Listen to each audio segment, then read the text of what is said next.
ಸಿದ್ದರಾಮಯ್ಯ ಮತ್ತು ಸತೀಶ್ ಜಾರಕಿಹೊಳಿ ಒಂದಾನೊಂದು ಕಾಲದ ಜಿಗರಿ ದೋಸ್ತಿಗಳಂತೆ ಇದ್ದಂತ ಸಿದ್ದರಾಮಯ್ಯ ಹಾಗೆ ಸತೀಶ್ ಜಾರಕಿಹೊಳಿ ನಡುವೆ ಸಂಬಂಧ ಹಳಸಿದೆ ಅನ್ನೋದು ಸಿದ್ದರಾಮಯ್ಯನವರು ತಮ್ಮ ಕುರ್ಚಿ ಬಿಟ್ಕೊಡುವಂತ ಸಂದರ್ಭದಲ್ಲಿ ಬಹಳ ಗುಲ್ಲೆದ್ದಿದ್ದಂತ ಸಂಗತಿಯಾಗಿತ್ತು. ಅವಾಗಿಬ್ರು ಕೂಡ ಹಾಗೇನಿಲ್ಲ ಅಂತ ಹೇಳಿದ್ರು ಕೂಡ ಇಬ್ಬರ ನಡುವೆ ಸಂಬಂಧ ಸರಿ ಇಲ್ಲ ಅನ್ನೋದಕ್ಕೆ ಪುರಾವೆ ಕೊಡುವಂತ ಕೆಲವೊಂದಷ್ಟು ಸನ್ನಿವೇಶ ಇವತ್ತು ಕಂಡು ಬಂತು. ಏನದು ಬನ್ನಿ ರಿಪೋರ್ಟ್ ಅಲ್ಲಿ ನೋಡೋಣ.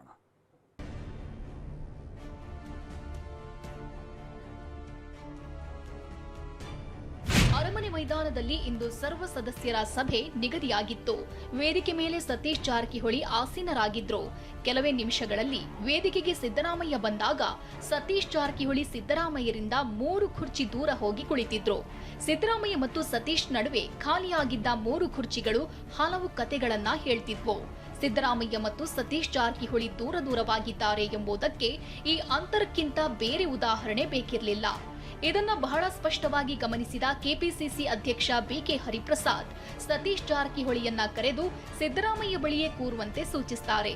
ಅಲ್ಲಿಯೇ ಇದ್ದ ಎಐಸಿಸಿ ಕಾರ್ಯದರ್ಶಿ ಅಭಿಷೇಕ್ ದತ್ ಸತೀಶ್ ಸಾಹುಕಾರ್ಗೆ ಸಿದ್ದರಾಮಯ್ಯ ಬಳಿ ಕೂರುವಂತೆ ಮನವಿ ಮಾಡ್ತಾರೆ. ಮೊದಮೊದಲು ಸಿದ್ದರಾಮಯ್ಯ ಬಳಿ ಕೂರಲು ಎದ್ದು ಮುಂದೆ ಬರದ ಸತೀಶ್ ಜಾರಕಿಹೊಳಿ ಕೊನೆಗೆ ಒತ್ತಾಯಕ್ಕೆ ಪಟ್ಟು ಬಿದ್ದು ಸಿದ್ದರಾಮಯ್ಯ ಪಕ್ಕವೇ ಕೂರ್ತಾರೆ.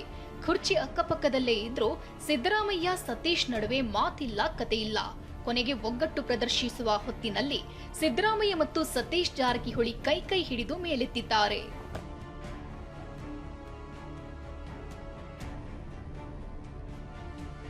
ಸಿದ್ದರಾಮಯ್ಯರನ್ನು ಪಕ್ಷದಲ್ಲಿ ಕಡೆಗಣಿಸಲಾಗ್ತಿದೆ ಎಂಬ ಆರೋಪ ಬಂದಾಗ ಓಡಿ ಹೋಗಿ ಟ್ರೈನ್ ಹಿಡಿಯದಿದ್ರೆ ಟ್ರೈನೇ ಮಿಸ್ ಆಗುತ್ತೆ ಎಂದಿದ್ರು ಸತೀಶ್. ಅಂದ್ರೆ ಸಿದ್ದರಾಮಯ್ಯ ತಮ್ಮನ್ನ ತಾವೇ ಸೈಡ್ಲೈನ್ ಮಾಡ್ಕೊಳ್ತಿದ್ದಾರೆ ಎಂಬಂತೆ ಸತೀಶ್ ಮಾತಿತ್ತು. ಸೈಡ್ಲೈನ್ ಎಲ್ಲ ಪಕ್ಷದಲ್ಲಿ ಇರೋದೇ ಇದು. ಒಬ್ಬ ನಿಂದ ಹಾಕಿದೆ ರಾಜಕಾರಣಿ ಮುಂದೆ ಮಾಡೋದು ಆ ಥರದ ಸಿದ್ಧಾಂತ ಅದು. ನಾವು ಕೂಡ ಅಷ್ಟೇ ಸ್ಪೀಡ್ ಓಡಬೇಕು ಅಂದರೆ ನಮ್ಗೆ ಸಿಗುತ್ತೆ. ಟ್ರೈನ್ ಓಡಾಡ್ತಾರೆ ಹಂಗೆಲ್ಲ ಓಡಾಡ್ತಿಬೇಕಿದು. ಇಲ್ಲೇ ಮನೆಯಲ್ಲಿ ಕೂತ್ರೆ ಹೋಗ್ತಾರೆ ಗಾಡಿ ಹತ್ತಿ, ನಾವು ಓಡಾಗಿ ಹತ್ತಬೇಕು. ನಾನು ಭಾಳ ಲೀಡರು ನಾನು ಅಂದ್ರೆ ರಾಜಕೀಯ ಕೇಳೋಲ್ಲ, ಹಂಗೆ ಬದಲಾವಣೆ ಆಗ್ತಾ ಹೋಗ್ತಿರ್ತೈತೆ. ಇಲ್ಲಿಗೆ ಹಳಸಿದ್ದ ಸತೀಶ್ ಸಿದ್ದರಾಮಯ್ಯ ಸಂಬಂಧ ಇನ್ನೂ ಸರಿಯಾಗಿಲ್ಲ. ಮುಂದೆ ಎಂದಾದ್ರೂ ಸಿದ್ದರಾಮಯ್ಯ ಸತೀಶ್ ಸಂಬಂಧ ಸರಿ ಹೋಗುತ್ತಾ ಎಂಬುದಕ್ಕೆ ಕಾಲವೇ ಉತ್ತರ ಹೇಳಬೇಕು. ಪ್ರಸನ್ನ ಗಾಂವ್ಕರ್, TV9 ಬೆಂಗಳೂರು.